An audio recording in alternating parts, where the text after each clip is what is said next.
He's the biggest celebrity in the world. But is he ready to lead? With gas prices soaring, Barack Obama says no to offshore drilling and says he'll raise taxes on electricity. Higher taxes, more foreign oil. That's the real Obama. I'm John McCain, and I approve this message. He's practicing the politics of the past. John McCain. His attacks on Barack Obama, not true. False. Baloney. The low road. Baseless. John McCain. Same old politics. Same failed policies. I'm Barack Obama, and I approve this message. Well, this time it's personal. Jonathan Gabay is a marketing expert and joins us now. Professor John Gear is the author of the book In Defence of Negativity, a study of negative advertising in presidential campaigns in the US. Jonathan, first of all, negative campaigning, I mean, it's all part of doing down your opponent, isn't it? Yeah, actually, that's quite interesting, the piece that you just played there. That I would call that about arousing anxieties, where you're actually arousing some type of paranoia concerning the other party sort of idea. Or, funnily enough, it's also got a little bit of something else in it, which is about highlighting self-interest. In other words, what's in it for him? He's into something which is just for his own, as I said before, self-interest. So it's all about, yes, you're right, it's negativity, but I think that certainly from the United Kingdom point of view, I don't know about from the US point of view, but from the United Kingdom point of view, I think what with the expenses stuff that's just happened, etc., I think people are a bit fed up of all this kind of negative sort of thing. They just want politicians to speak straight and say what it is. I was speaking to Ian Dell earlier this evening, and the thing about that particular poster that you mentioned is interesting, because he was saying it's quite interesting because... which is this, the Blair with demon eyes? Oh, no, I'm talking about the Cameron off-Cameron... Oh, sorry, yes, go on, the recent one, yeah. What's quite interesting about that is that if you look at it from an advertising point of view, I'd be really interested to hear about hear what your gentleman says over in America about this as well, actually. But from an advertising point of view, because a motorist is going to be passing a poster very, very quickly, are they going to actually take in the full message, or are they just going to look at it, see that it's a picture of Cameron and just say, it's something to do with Cameron? That, though, Jonathan, is questioning the style rather than the substance, isn't it, really? But you need to have substance that kind of boosts... boost, supports the style. There's been plenty of examples of this. The famous poster in the 70s, Labour Isn't Working. Recently, William Hague with a Margaret Thatcher hairdo was deemed to be quite effective. And you mentioned... you also mentioned the Demon Eyes one back in 1997. Yeah.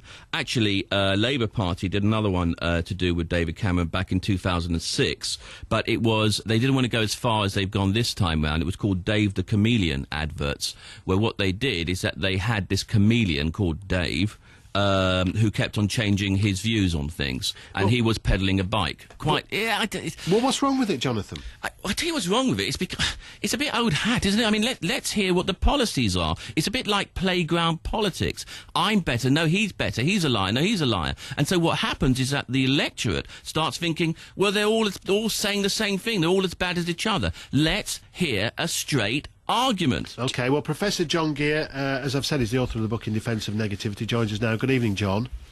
Good evening. John, those adverts we played a moment ago about McCain and Obama, they will be unpalatable to a lot of the UK electorate. Well, I'm not, I can't speak to, actually the election itself will decide what's, palatable or not palatable, but one of the things about negativity that's really underappreciated is that politicians will tell you very effectively, whether it's in the UK or in the United States, about why they should be in office and why they're wonderful, but they don't tell you about their weaknesses. They don't tell you whether they might raise taxes, whether they might gut health care spending, or whatever the case may be. And it's the negative stuff that provides that information, because when we decide to make any decision, whether it's a car to purchase or a candidate to vote for, we need to know the good and the bad. And it's the negative that provides it. It also provides a chance for conversation. That is that you have this advert that lays out the flip-flop tendencies, the fact that your candidate says one thing and may in fact say another, that he now can respond. And this provides a chance for a dialogue. And substantively, the negative information actually, at least in the United States, tends to be much more documented, much more accurate, and actually, believe it or not, much more about issues. Personal attacks tend not to be the stuff of attack ads. And that's what I'm saying, is that it shouldn't be about personal issues per se, especially in the beginning of the campaign. Don't you agree that in the beginning of the campaign? Well, and it's going to be but it's going to be about the negative stuff, and then talk about the negative issues rather than going, a personal sort of attack all the time, because it gets rather tedious, as we would say, at this side of the Atlantic. It gets tedious, but think about this in the case of Obama and that ad that you played in the beginning. Yeah.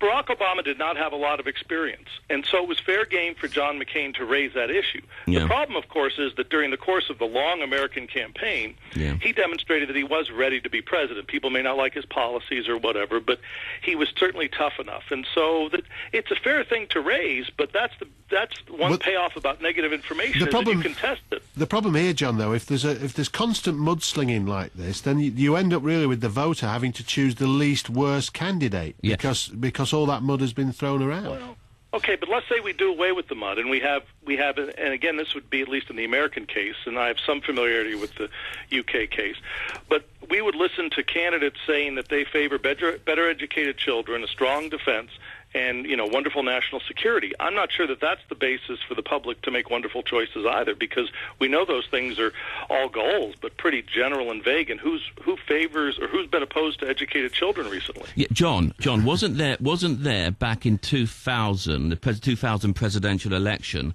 some research carried out in Indiana University? Do you know about this one?